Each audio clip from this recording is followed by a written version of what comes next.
Hello guys, दर्शन नमस्ते। आज म चाहिँ खोटाङ जाने क्रममा यता यो यसलाई चाहिँ सिक्किमटार भन्छ। सिक्किमटारको पञ्चकन्या पोखरी यो धार्मिक स्थल। यता चाहिँ पञ्चकन्या मन्दिर। यो चाहिँ पहिले धेरै वर्ष अगाडि भन्दा नि लगभग 25-30 वर्ष अगाडि चाहिँ यहाँनिर चाहिँ ठुलो पोखरी थियो अरे। अनि यो पोखरीमा चाहिँ एउटा पहेँलो चरा बस्थ्यो अरे। त्यो चराले यहाँ रुखहरूको पात झर्यो भने पनि टिपेर त्यसले फ्याँक्थ्यो अरे। अनि यहाँको शक्ति चाहिँ यहाँ मास्तिर सेराखेत भन्ने छ। यो रुखले छलिएको छ यतापट्टि। त्यहाँनिर धेरै ठुला गराहरू खेतहरू छ। त्यहाँको खेतमा रोपाइँ गर्ने दिन अब जस्तै भात पकाउने भाँडा देखि लगेर थाल इत्यादि कुराहरू यहाँ चाहिँ पञ्चकन्या मन्दिरमा आएर चाहिँ धूप लगाएर लै भरि चाहिँ मेरो रोपाइँ छ भनेर पञ्चकन्या मन्दिरमा आएर यहाँ धूप लगाएर गयो भने यहाँ पोखरीको छेउमा भाँडाकुँडाहरू हुन्थ्यो अरे। चलाउने भाँडा बटुका थाल जे चाहियो मागेका सामान यहाँ पाइन्थ्यो अरे। र यो पोखरी चाहिँ गुप्त भएको थियो।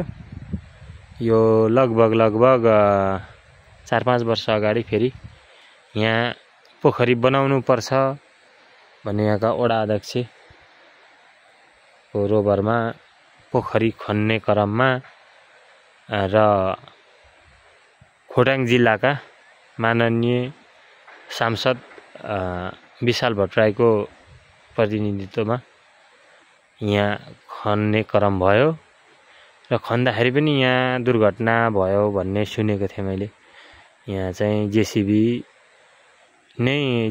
नै पड्क्यो अरे भन्ने सुनेको थिएँ होइन।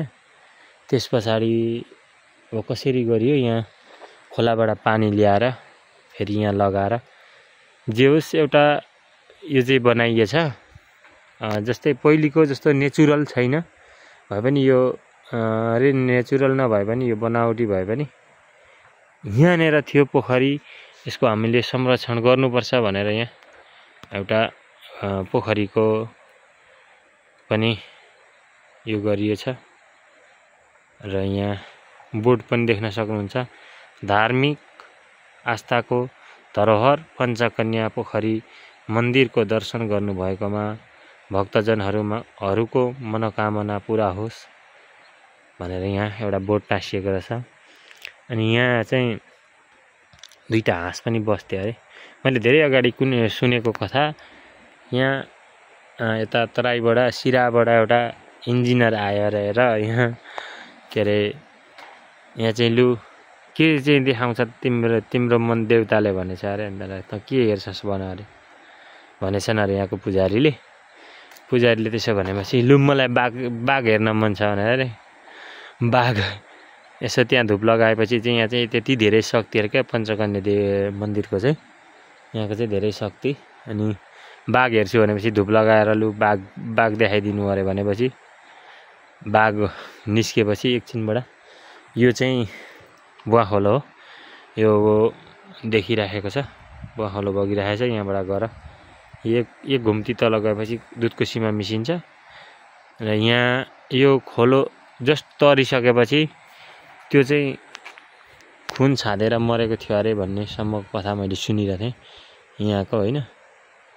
यहाँको तपाईँहरूले पनि पञ्चकन्या देवीले तपाईँहरू सबैको रक्षा गर्नु र कल्याण गरिदिउन्। तपाईँहरूले पनि हेरेर यो भिडियो हेरेर सेयर गरिदिनु होला। धन्यवाद।